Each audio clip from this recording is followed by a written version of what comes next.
ఇది కాక మాకు ఆఫ్ బడ్జెట్ బారోయింగ్ మీరు ఏదో అప్పు చేసినారు, ఆఫ్ బడ్జెట్ అండి. మీరు చేసినదండి, మీరు చేయలేదా? ఇప్పుడు అమరావతి కోసము వరల్డ్ బ్యాంకు, ప్రపంచ bank and Asian development bank కలిసి 15,000 కోట్లు చేయలే. హడ్కో 11,000 కోట్లు చేయలే. జర్మన్ బ్యాంకు KfW 5,000 కోట్లు చేయలే. ఎంత అయిందండి? మళ్ళీ ఇవి 15, 26, 31,000 కోట్లు. మళ్ళీ ఇవి మళ్ళీ ఏమంటారు తెలిసిన, ఒక్క రూపాయి. అసలు స్పీచ్లకు దానిలకు ఇక్కడ సంబంధం లేకుండా అసలు చూస్తే ఆశ్చర్యము. స్పీచ్లో ఏమంటారు తెలిసిన, అసలు ఈ సెల్ఫ్ సస్టైనింగ్ మోడల్ అమరావతి సంతోషం, దానంతకదే కట్టుకుంటుంది సంతోషం. ఒక్క రూపాయి కూడా పెట్టలేదు అని అన్నారు. అమరావతి పీపుల్స్ క్యాపిటల్ 6,000 కోట్లు అని బడ్జెట్ బుక్లో ఉంటాయి. బడ్జెట్ ఇన్ బ్రీఫ్లో 6,000 కోట్లు చూపిస్తారు, బడ్జెట్ స్పీచ్లో ఒక్క రూపాయి కూడా పెట్టలేదు అంటారు. ఆయన వ్యవసాయ శాఖ మంత్రినేమో 9,400 కోట్లు అంటాడు, ఈడ చూస్తే 6,300 కోట్లు ఉంటుంది. పోయినసారి వ్యవసాయ శాఖ మంత్రి 4,500 కోట్లు అంటాడు, బుక్లో చూస్తే 1,000 కోట్లు ఉంటుంది. అసలు బడ్జెట్ ఇన్ బ్రీఫ్కు బడ్జెట్ స్పీచ్కు పొందన లేదు, అగ్రికల్చర్ బడ్జెట్కు మెయిన్ బడ్జెట్కు పొందన లేదు. కానీ మేమంతా అసమర్థులము. ఏమేమి అవి 20 సార్లు అసమర్థులు, అవివేకులు, ఇంకోటి విధ్వంసలు.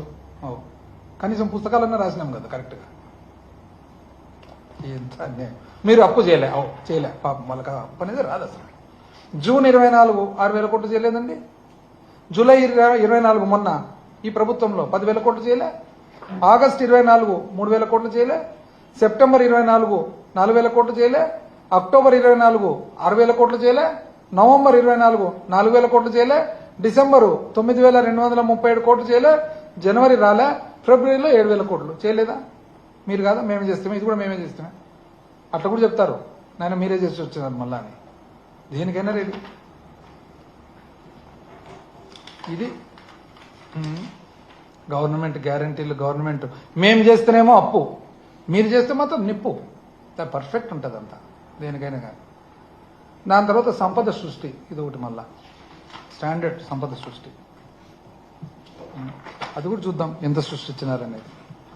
టైం ఉందే 10 నిమిషాలు అయిపోకూడదండి. సంపద సృష్టి మొత్తం ఎంత సంపద సృష్టిస్తారని చెప్పి చూస్తే వాస్తవం ఏం తెలిసిన, అసలు ఈ 10 నెలలు చూస్తే జనవరి ఎండింగ్ వరకు -0.01% ఉన్నారు. అంటే మేము అసమర్థులం కదా, మా అసమర్థుల ఎవరైనా కానీ నాది స్థూల ఉత్పత్తి బాగుంది అంటారు.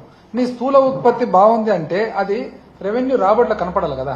ఇప్పుడు ఎవరైనా నేను వ్యాపారం బాగా చేస్తున్నా, బ్రహ్మాండంగా సంపాదిస్తున్నా అంటే నీ బ్యాంకులోనూ ఎక్కడనో చోట డబ్బులు కనపడాలి కదా. నేనేమో బ్రహ్మాండంగా వ్యాపారం చేస్తున్నా అని చెప్పి బ్యాంకులో డబ్బులు లేకుంటే అది వ్యాపారం ఎట్లా చేసినట్లు?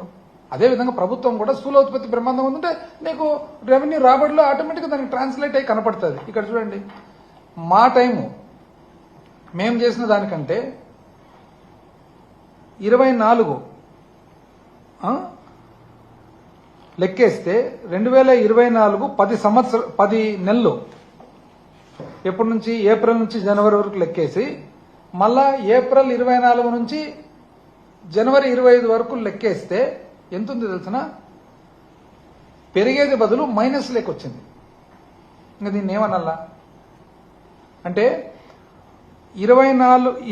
ఏప్రిల్ 24 నుంచి జనవరి 25 వరకు, ఏప్రిల్ 23 నుంచి మా పాలన ఎప్పుడు ఏప్రిల్ 23 నుంచి జనవరి 24 వరకు 10 నెలలు తీస్తే రెవెన్యూ రాబడి వచ్చేసి 72,872 కోట్లు. 72,872 కోట్లు.